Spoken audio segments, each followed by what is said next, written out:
សួស្តីសូមស្វាគមន៍ការមកកាន់មេរៀនទី2ស្ដីពីជំងឺរបេង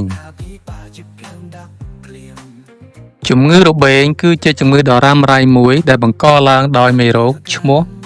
Mycobacterium tuberculosis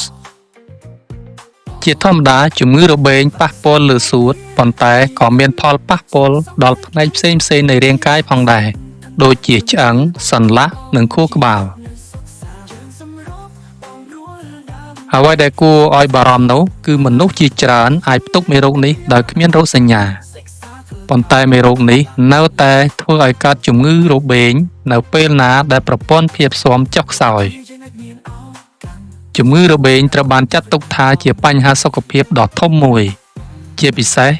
ចំពោះក្រុមដែលងាយរងគ្រោះនៅទូទាំងពិភពលោកនៅក្នុងមេរៀននេះយើងនឹងស្វែងយល់អំអិត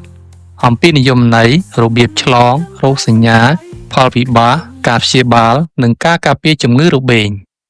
សូមកុំភ្លេចតាមដានទាំងអស់គ្នា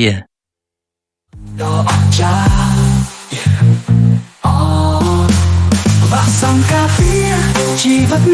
sự sống say cây